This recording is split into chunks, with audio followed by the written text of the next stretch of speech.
ये मैंने आपको एडजस्टमेंट नंबर 8 सारी बता दी। और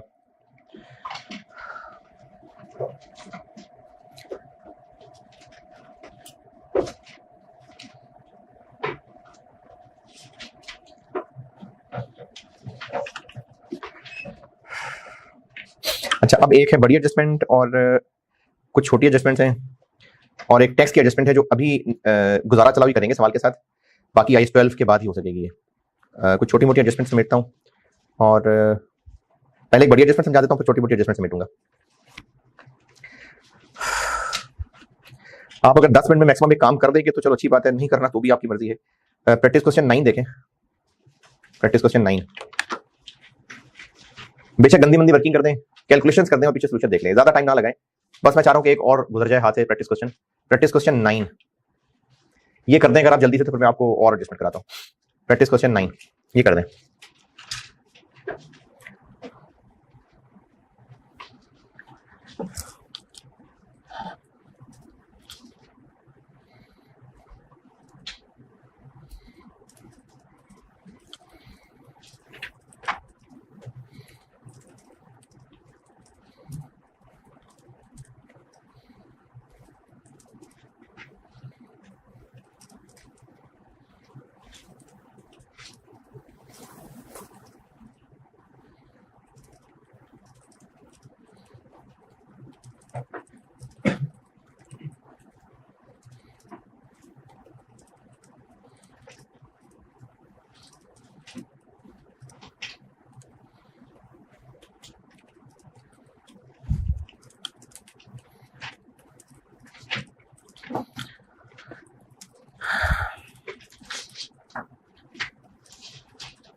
जी, ये कोई इंटरकंपनी नहीं है, इसको बैलेंस शीट में हम रखेंगे क्योंकि हमने एस को थोड़ी दिया है, ये बता दिया मैंने, एस को तो नहीं दिए, ये तो उन लोगों को दिए हैं हमने, तो ये इंटरकंपनी नहीं है।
चलिए बस सोल्यूशन देख लें, बस इतना ज्यादा टाइम देना इसको। अभी एक तगड़ी एडजस्टमेंट बतानी मैंने तो इसलिए।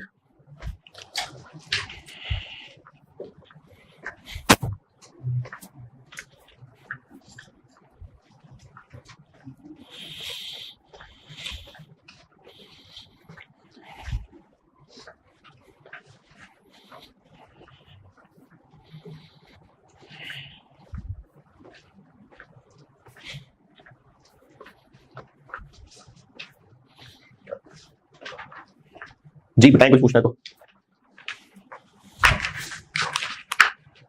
नंबर दिया हुआ मैंने इसको 7, कंटिंजेंट लायबिलिटी। अच्छा जरा होश से है, थोड़ी गहरी है ये कंटिंजेंट लायबिलिटी। कंटिंजेंट लायबिलिटी ना थोड़ा सा मैं आपको IAS 37 याद कराऊं तो IAS 37 के अंदर एक होती है प्रोविजन, एक होती है कंटिंजेंट लायबिलिटी। होती दोनों ऑब्लिगेशंस हैं दोनों ही ऑब्लिगेशंस। यानी हम कोई ऐसी हरकत कर चुके या कोई ऐसा वाकया हो चुका है जिसकी वजह से हमें खर्चा करना पड़ेगा, तो इसलिए होती है obligation as a result of past event. खर्चा करना पड़ेगा, कंफर्म है, पता है कितना खर्चा करना पड़ेगा, तो उसके लिए IAS 37 नहीं बना। IAS 37 बना ही उन बेचारी मासूम ऑब्लिगेशंस के लिए था जिसमें कुछ अनसर्टेनिटीज थी। हम कुछ ऐसी हरकत कर चुके थे या कोई ऐसा वाकया हादसा हो चुका था जिसकी वजह से हमें एक खर्चा करना पड़ना था, ये इनके लिए बना हुआ है IAS। लेकिन अनसर्टेनिटी है तो इस IAS ने फिर अंदाजा लगाने के कुछ तरीके बताए थे। इन दोनों में फर्क ये है कि इसमें आउटफ्लो इज प्रोबेबल। प्रोबेबल का मतलब होता है more than 50% chance, more than 50% chance. Contingent liability की दो शक्लें थी, एक होती है पॉसिबल,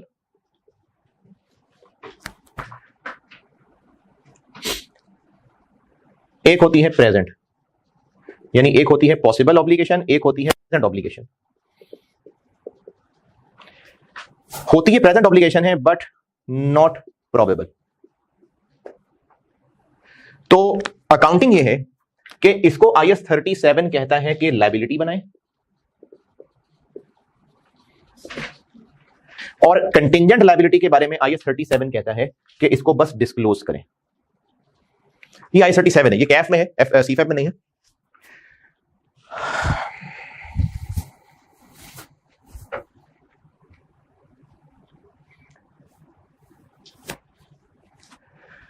तो प्रोविजन में आउटफ्लो होने के चांसेस 50% से ज्यादा होते हैं, इसको कहते हैं प्रोबेबल है, और IAS कहता है इसको लायबिलिटी बनाएं। और कंटिंजेंट लायबिलिटी या तो प्रेजेंट ऑब्लिगेशन होती है लेकिन उसके यानी इससे कच्ची है। ये हमने फ्रॉड किया, कस्टमर को खराब चीजें बेची, वो कोर्ट में चला गया, केस पेंडिंग है, 50% से ज्यादा चांस है कि हमारे खिलाफ फैसला होगा, 50% से कम चांसेस है कि हमारे खिलाफ फैसला होगा। हमारे खिलाफ केस पेंडिंग है, 50% से ज्यादा चांस है कि हमारे खिलाफ फैसला होगा, हमें पेनल्टी देनी पड़ेगी, वो ये है। या फिर 50% से कम चांसेस है कि पेनल्टी देनी पड़ेगी, वो ये है। यानी इन दोनों में इस बात का फर्क है, इसको लायबिलिटी मानना है, इसको नहीं मानना है। पॉसिबल सिर्फ होती है कि अभी कोई ऐसे वाकया हुआ नहीं है लेकिन हो सकता है कि हमारे सर के ऊपर जिम्मेदारी पड़ जाए। जैसे हमने किसी की गारंटी दी हुई है, किसी ने लोन लिया, हमने गारंटी दी है, बैंक लोन वापस किससे लेगा? जिसने लोन लिया है, हमसे नहीं लेगा वापस। अगर वो डिफॉल्ट करेगा तो हमसे लेगा, तो हमारी जिम्मेदारी अभी है नहीं, बन सकती है। ये मैंने IAS 37 का एक रिकैप दिया है, फिर मैं इसे कंसोलिडेशन से लिंक करता हूं। अगर आपने इतनी बात लिखनी हो और जो मैंने ज़बानी बोला है मजीद कुछ लिखना चाहें तो लिख लें, फिर मैं आता हूं कि इस कंसोलिडेशन में इसका क्या काम है, यानी IFRS 3 में इसका क्या करना है।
जी चलिए, अब मैं आता हूं कि आईएफआरएस 3 में इसका क्या कॉन्टेक्स्ट है। आईएफआरएस 3 के अंदर हम पढ़ने लगे हैं ये चीज, सिर्फ ये पढ़ने लगे, ये नहीं, यानी मैं आईएफआरएस 3 में जो बात करने लगा हूं वो इसके ऊपर बात होने लगी। इसके ऊपर बात इसलिए नहीं होने लगी क्योंकि ये एस की बैलेंस शीट में ऑलरेडी आ रही है, ये चीज एस की बैलेंस शीट में ऑलरेडी है ना। तो हम जैसे वो पिछली क्लास में किया था ना कि एस के कुछ ऐसे इनटेंजेबल एसेट्स जिनको आईएस 38 लिफ्ट नहीं कराता, जैसे सबसे पहली बात तो गुडविल और internally generated brand, customer list, IFRS 3 इनको लिफ्ट करा देता है। और लिफ्ट कराने का मेन मकसद होता है कि पी ने उसके लिए पैसे दिए होते हैं, क्योंकि जो पुराने लोग अपने शेयर्स बेच रहे होते हैं वो यकीनन ब्रांड के पैसे भी रिकवर कर रहे होंगे, तो वो ग्रुप बैलेंस शीट में फिर इज्जत के साथ एसेट्स में आ जाते हैं। बिल्कुल इसी तरह से आईएस 37 ने इसको मना किया हुआ है बैलेंस शीट में आने से, लेकिन आईएफआरएस 3 इसको इज्जत देने लगा। इसको आईएफआरएस 3 भी लिफ्ट नहीं करा रहा। आईएफआरएस 3 ने इसके लिए स्टिल कोई गुंजाइश नहीं निकाली, इसके लिए निकाल ली। जैसे मैंने वो इंटेंजिबल्स की बात की थी तो फिर साथ बताया था कि आईएस 37 में एक कंटिंजेंट एसेट का कॉन्सेप्ट है, वो इसी का उलट होता है। ये पेमेंट साइड पे है ना, वो रिसीट साइड पे होता है, वो पॉसिबल एसेट होता है, तो उसको भी आईएफआरएस 3 ने लिफ्ट नहीं कराई हुई, उसको भी एसेट नहीं मानना। ये मैंने कल कहीं बात पढ़ाई थी, लिखी हुई थी नोट्स में। कंटिंजेंट एसेट के लिए मैंने कहा था कि कंटिंजेंट, लिखी हुई ये बात मैंने, कंटिंजेंट एडजस्टमेंट पता नहीं 6 होगी शायद नोट चैप्टर में, सेट 1 में एडजस्टमेंट 6 है शायद, है ना। तो ये मैंने देखी इस पहले पैराग्राफ के अंदर बोल्ड करके लिखा भी हुआ है, कंटिंजेंट एसेट को नहीं लिफ्ट करा रहा है आईएफआरएस 3। कंटिंजेंट एसेट आईएस 37 के अंदर इसकी उलट चीज होता है। हमारे खिलाफ केस नहीं, हमने केस किए होते हैं लोगों के खिलाफ, हमें पैसे मिलने होते हैं, तो उसको आईएस 37 कंटिंजेंट एसेट कह के डिस्क्लोज करवाता है। डेफिनेशन उसकी है, it is a possible asset. तो ये जो पॉसिबल वर्ड वाली चीज है ना, आईएफआरएस 3 इसको भी लिफ्ट नहीं करवा रहा, लेकिन इसको आईएफआरएस 3 लिफ्ट करवाने लगा। ये मैंने कंटिंजेंट लायबिलिटी नंबर 7 एडजस्टमेंट लिखी है। इतना बैकग्राउंड कहानी इसलिए सुनाई है कि अब हम ये पढ़ने लगे। ओके अच्छा, ये एडजस्टमेंट एग्जामिनर को पसंद है, को 2-3 दफा उसने टेस्ट भी की हुई है। जितनी को टेस्ट हुई है मैंने ना उससे बहुत ज्यादा सोच के, बल्कि 2022 वाले सेशन में स्टूडेंट्स के सवालों से सोच सोच के चीजें इजाद की थी मैंने, और उसके ना कुछ फार्मूले बना दिए थे, तो वो मैंने फार्मूले बुक में लिखे में। मैं आपको ना कॉन्सेप्ट भी बता देता हूं, अगर आपको कॉन्सेप्ट समझ आ जाए और कॉन्सेप्ट से चलना चाहे तो वो फार्मूले छोड़ देना, और अगर आपको कॉन्सेप्ट समझ आ भी जाए और फार्मूले भी समझ आ जाए तो बेहतर फार्मूले लगा लेना, क्योंकि पेपर में बैठ के कॉन्सेप्ट नहीं चल रहे होते, भूल जाते सब इधर उधर। और अगर कॉन्सेप्ट समझ ना भी आए, फार्मूले पकड़े जाए तो पकड़ लेना फार्मूले। तो मैंने ना स्टूडेंट्स क्लास में ऐसे बैठे बैठे, सर अगर ऐसे हो जाए तो क्या, ऐसे हो जाए तो क्या, तो एक्सप्लोर कर करके ना मैंने कुछ 3 केसेस, 3 केसेस बना के मैंने डब्बे बना दिए। तो मैं आपको कॉन्सेप्ट बता देता हूं, और फिर अच्छा वो जो जाग रहे हैं ना, उस कॉन्सेप्ट की जो कहानी बताऊंगा ना, वो 2-4 लाइनें अपने अल्फाज में पहले लिख लेना, फिर मैं उसकी मुख्तलिफ मिसालें और ये डब्बे बताऊंगा। पहले कहानी समझ लेना कॉन्सेप्ट की। कॉन्सेप्ट की 1-2 लाइनर कहानी ये है कि एक्विजिशन डेट पे कंटिंजेंट लायबिलिटी थी एस की। कौन सी वाली? प्रेजेंट ऑब्लिगेशन वाली, पॉसिबल वाली नहीं। यानी आप समझे पेंडिंग कोर्ट केस जिसके फैसला हमारे खिलाफ आने के चांसेस 50% से कम। कहानी दोबारा बता रहा हूं, एक्विजिशन डेट पे एस की कंटिंजेंट लायबिलिटी थी और अभी तक पेंडिंग है, अभी तक पेंडिंग है। आईएफआरएस 3 ये चाह रहा है कि एक्विजिशन डेट पे इसकी वैल्यू निकाल के इसको इज्जत दें और बुक्स में लाएं, और जब तक सेटल नहीं हो जाती तब तक इसको कम नहीं करना। किससे कम? जो इसकी एक्विजिशन डेट पे वैल्यू डिटरमाइन हुई थी। कहानी, कॉन्सेप्ट कहानी दोबारा सुने।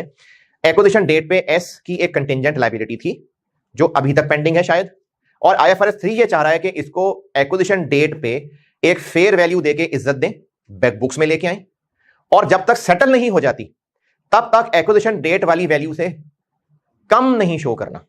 ज्यादा हो जाए तो हो जाए, कम नहीं शो करना। ये ऑब्जेक्टिव है आईएफआरएस 3 का। फिर बता रहा हूं, अगर आपको अल्फाज में हेल्प मिल जाए। एक्विजिशन डेट पे एस की एक कंटिंजेंट लायबिलिटी थी। आईएफआरएस 3 ये चाह रहा है कि इसको एक्विजिशन डेट पे एक वैल्यू असाइन करके बुक्स में लाया जाए, और जब तक ये सेटल नहीं हो जाती इसको एक्विजिशन डेट वाली वैल्यू से कम ना शो किया जाए।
चलें, लिख लिया आपने। अच्छा, अब इसकी बेस पे ना मैं आपको मुख्तलिफ एग्जांपल्स बताता हूं, तो आप वो एग्जांपल पहले कॉन्सेप्चुअली सोचिएगा, फिर मैं उसका सोल्यूशन भी करूंगा, और जो मैंने केसेस बनाए हुए हैं उनसे मैं उसके फॉर्मूले वगैरह दिखा दूंगा। तो आप उन फार्मूलों पे मुतमईन हो या कुछ और अपने हाथ से लिखना चाहें तो बेशक लिख लीजिएगा। मैं आपको ना इसकी मुख्तलिफ एग्जांपल से समझाता हूं। टू दी पॉइंट डाटा लिख रहा हूं, इसलिए कुछ ज़बानी बोल रहा हूं, कुछ लिख रहा हूं। एक मिसाल, एक्विजिशन डेट पे अच्छा, इन सब बातों में कॉमन यही है कि एक्विजिशन डेट पे एस की एक कंटिंजेंट लायबिलिटी थी, ये सब में कॉमन है। एक्विजिशन डेट पे fair value of contingent liability थी 10 मिलियन। ईयर एंड आ गया हुआ है और it is still pending and disclosed as contingent liability. Acquisition date पे कंटिंजेंट लायबिलिटी, अच्छा ये वो जो पहले भी कंटिंजेंट कंसीडरेशन था, ये वो नहीं है, ठीक है, ये वो नहीं है। वो पेरेंट ने उन लोगों को पैसे देने थे जो किसी बात पे डिपेंडेंट था, वो ये टॉपिक नहीं है। ये तब है जब एस की I-37 के मुताबिक ये चीज है।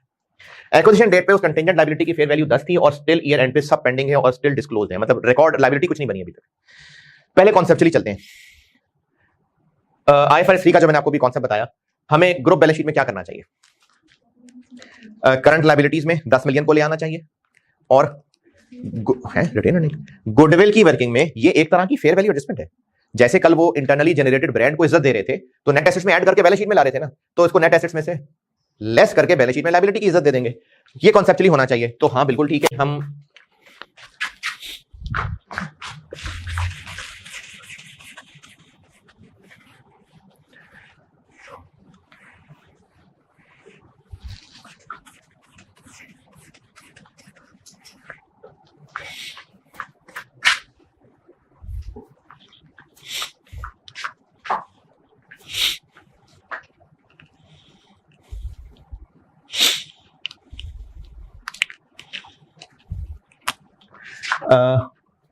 नहीं, इसको भी मैं ना अलग से ऐसे तोड़ देता हूं। कॉन्सेप्चुअली क्या होना चाहिए? गुडविल की वर्किंग में 10 माइनस होना चाहिए और लायबिलिटीज में 10 आना चाहिए। ये कॉन्सेप्चुअली होना चाहिए, ठीक है ना? तो अब हम करेंगे क्या? हम करेंगे ये कि गुडविल की वर्किंग में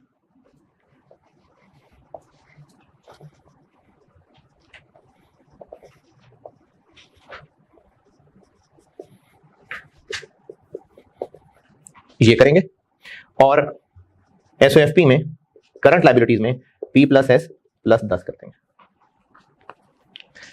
करंट लायबिलिटीज में ले आएंगे और गुडविल की वर्किंग में 10 लेस करते हैं। ये मैंने बताया होना क्या चाहिए और ये बताया कि हम सवाल में करेंगे क्या, तो हम ये काम करेंगे सवाल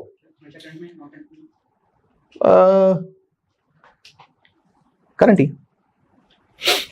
तो 10 गुडविल की वर्किंग में नेट एसेट्स में से लेस और करंट लायबिलिटीज में ऐड। और ये मैंने आपको जो 3 डब्बे बनाए हुए हैं उनमें से पहला वाला बता दिया। वो पहला वाला डब्बा पढ़ के देख लें, अगर आपको ये फार्मूला याद रहता है, कॉन्सेप्ट भी है लेकिन फार्मूला याद रखने में आसान है, तो पहला डब्बा पढ़ के देख लें।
जी पहला डब्बा ओके। अगर मिसाल नोट करनी है तो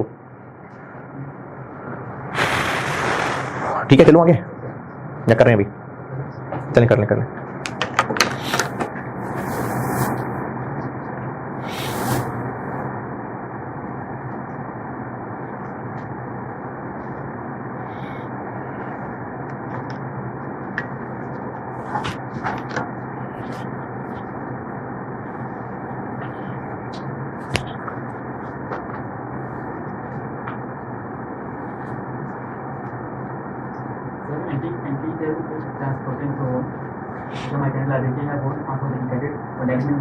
गुडविल डेबिट, क्योंकि नेट एसेट्स में से माइनस करने से ये फिगर थोड़ी हो जाएगी, ये फिगर थोड़ी हो जाएगी तो गुडविल बढ़ जाएगी, तो goodwill debit.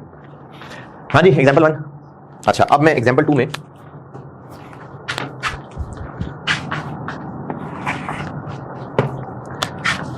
Provision of 7 million is recognised. अब देखिए फर्क क्या पड़ा कि उस वक्त तो कंटिंजेंट लायबिलिटी थी, एक्विजिशन पे कंटिंजेंट थी, लेकिन बाद में वो चांसेस 50 से ऊपर निकल गए होंगे, और अब ईयर एंड पे आते आते एस ने 7 million की प्रोविजन बना ली हुई है। कॉन्सेप्चुअली क्या होना चाहिए? एसओएफपी में लायबिलिटी कितनी आनी चाहिए? 10 के साथ 10। जब तक सेटल ना होना है तब तक एक्विजिशन वाली से नीचे नहीं गिराना, और उसकी वजह यह है कि एक्विजिशन डेट वाली अगर हमने बनाई है 10 तो उसका डेबिट गुडविल में गया ना। अब अगर हम लायबिलिटी को 10 से कम करेंगे तो मतलब हम इनकम बना रहे होंगे, तो अभी हमें इनकम नहीं कह देना। देखें, गुडविल में तो 10 ही आएगा। अगर बैलेंस शीट में 10 से 7 करना है तो उसका मतलब टेक्निकली हम ग्रुप में एक इनकम ले रहे होंगे 3 million की, वो अभी हम कैसे इनकम कह दें? तो इसलिए एक्विजिशन डेट वाली से कम नहीं करना। तो कॉन्सेप्चुअली अभी भी यही बात है, कॉन्सेप्चुअली अभी भी यही है। अब हम करें क्या कि हमारा ये ऑब्जेक्टिव अचीव हो जाए। हुआ क्या होगा, एस की बुक्स में क्या हो चुका हुआ है?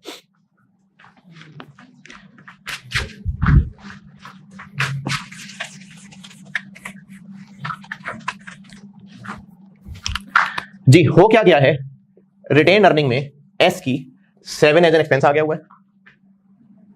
क्यों एक्सपेंस आ गया हुआ है? क्योंकि उसने प्रोविजन बनाई है, P&L डेबिट और प्रोविजन क्रेडिट।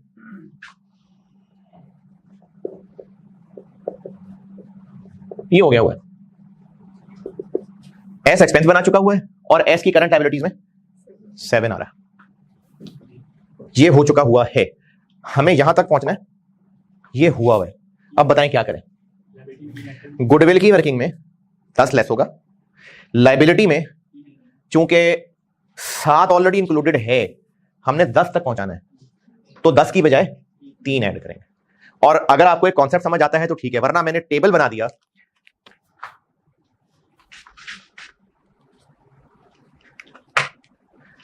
दूसरा टेबल चेक करिएगा, केस 2। ये मैं कलर बल्कि सेम कर देता हूं,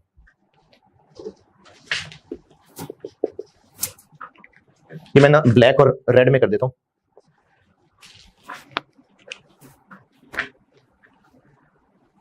अच्छा, एक मिनट ठहरे, मैं पूरी बात मिस कर गया। यहां 3 ऐड कर देते हैं, ठीक है? और वो जो एस एक्सपेंस बना चुका है, वो ठीक है बना एस एक्सपेंस।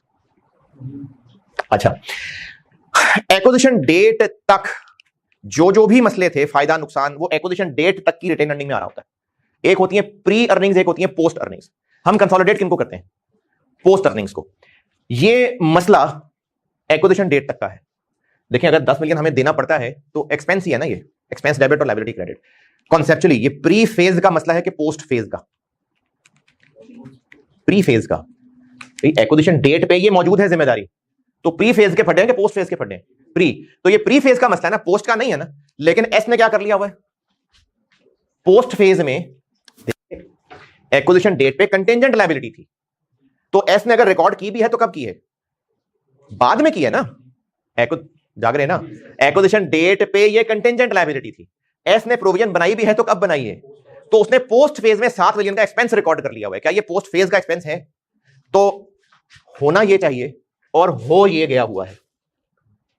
तो हमें जो इस पोस्ट फेज में एक्सपेंस बन चुका हुआ ये भी रिवर्स करना है, और बैलेंस शीट में लायबिलिटी जो 7 रिकॉर्डेड है उसको कहां तक पहुंचा देना है? 10 तक। अब वो मैंने फार्मूला कैसे बना दिया, दूसरा डब्बा पढ़ के देखें। दूसरे डब्बे में मैंने 2 काम लिखे हुए हैं। नंबर 1 काम करने को क्या कहा जी? फेयर वैल्यू एक्विजिशन डेट, कितने रुपए की बात कर रहा हूं? 10 की, deducted from net assets and added to current liabilities. दूसरा एक्शन करने को क्या कह रहा हूं? जी लोअर ऑफ, किन में से लोअर? 10 और 7 में से, यानी 7। क्या करें? करंट लायबिलिटीज में से लेस और एस की रिटेन अर्निंग में ऐड। ये एक्शन क्या करेगा? इसको खत्म कर देगा और 3 ऐड कर देगा, या ये कह लें कि ये जो 7 रिकॉर्डेड है ये 7 उसको खत्म करके 10 में बना देगा। तो कॉन्सेप्ट बताया, लेकिन अगर आप फार्मूला चला सकेंगे तो सवाल मैनेज करना आसान हो जाएगा। तो इस मिसाल को आप ये केस 2 वाले डब्बे में पुट करके देख लें और देख लें बात समझ आती है।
जी चलो आगे। ये मैंने एग्जाम्पल 2 बनाई हुई थी, एग्जाम्पल 3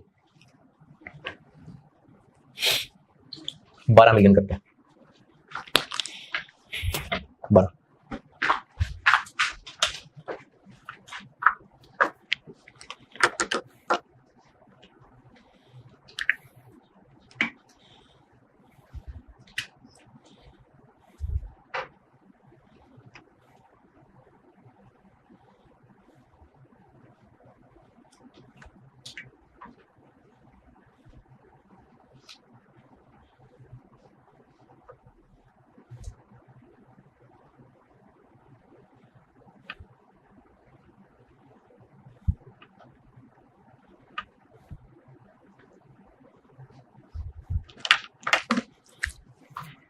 जी।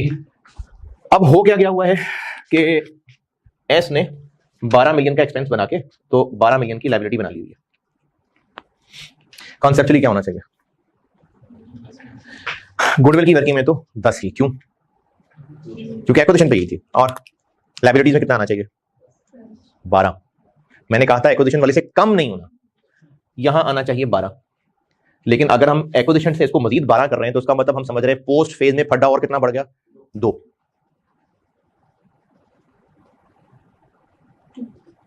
ये कंसेप्चुअली रिजल्ट होना चाहिए, यानी हमने इसको ये बनाना है, इस चीज को जो हो चुका हुआ है उसको ये बनाना है जो होना चाहिए। क्या करें, गुडविल की वर्किंग में 10, इसमें ऑलरेडी कितना आ रहा है 12, तो सही है 12 आना चाहिए या नहीं, ठीक है 12 आना चाहिए। और रिटेन अर्निंग में,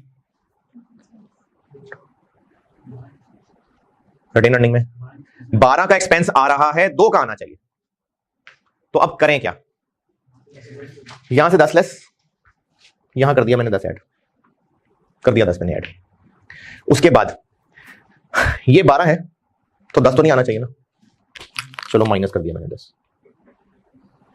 कैंसिल हो गया। और एक्सपेंस में 12 आ रहा है, उसको 2 बनाना है, 10 क्या करूं, ऐड कर दे। अगेन डब्बा 2 पढ़ लें, केस नंबर 2 अगेन पढ़ लें,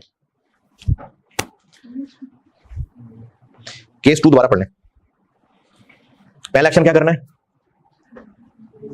एक्विजिशन डेट फेयर वैल्यू यानी 10 मिलियन, क्या करना है, यहां लेस और लायबिलिटी में ऐड, और करने वाला एक्शन फॉर्मूला याद कर लेते हैं, यहां लेस यहां ऐड। दूसरा एक्शन क्या करना है, दोनों में से लोअर, 12 और 10 में से लोअर 10, यहां लेस और यहां ऐड।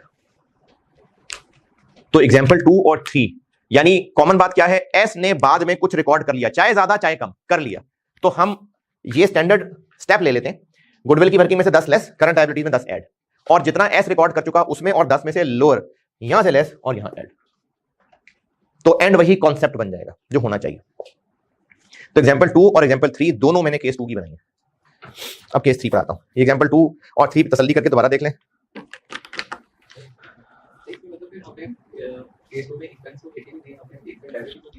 केस 2 में किया है ना, 2 एक्सपेंस इफेक्टिवली 2 रह गया ना एक्सपेंस में।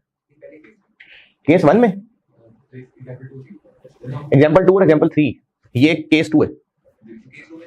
रिटेन अर्निंग की तरफ तब जाएंगे जब मामला 10 से ऊपर निकलेगा, 10 तक का मामला प्री फड्डा है, रिटेन अर्निंग में तब आएगा जब फड्डा पोस्ट में और बढ़ेगा। तो अब ये 10 से बात और आगे निकल गई तो कॉन्सेप्चुअली 2 एक्सपेंस में आएगा।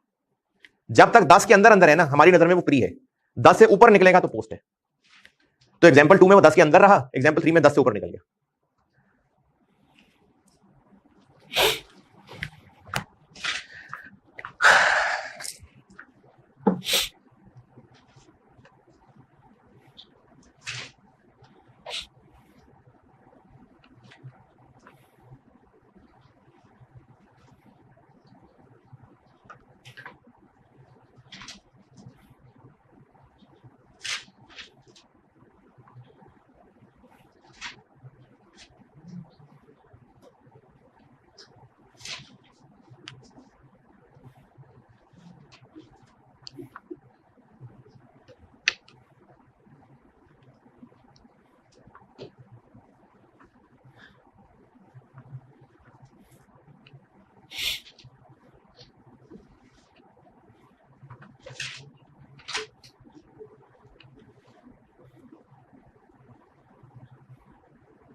ठीक है, नोटेड। एग्जांपल 4,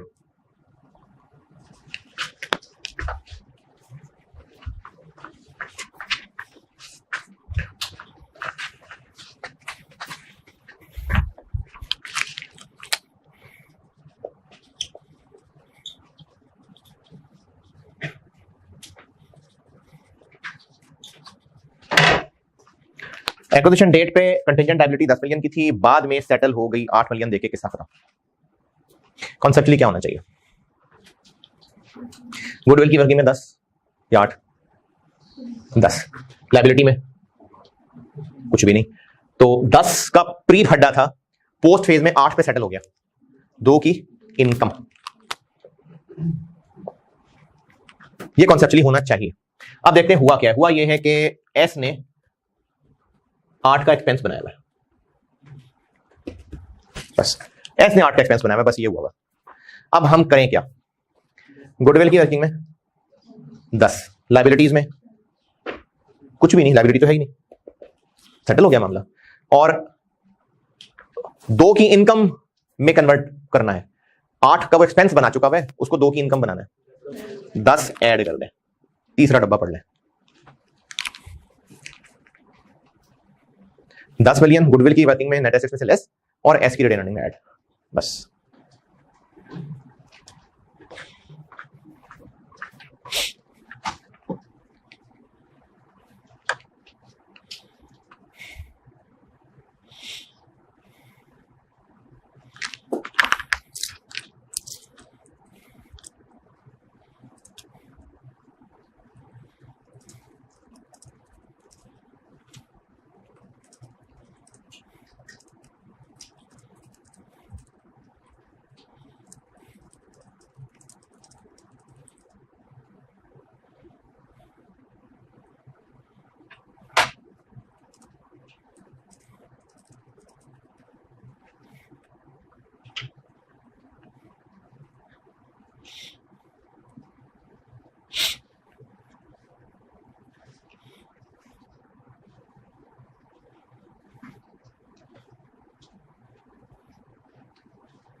जी ठीक है, कंटिजेंट लायबिलिटी ओके।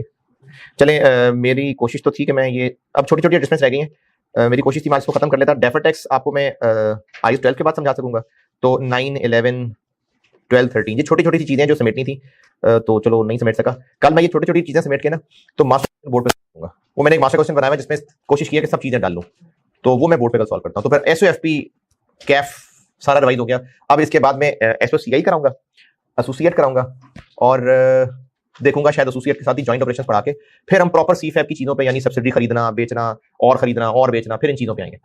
ठीक है, अल्लाह हाफिज़।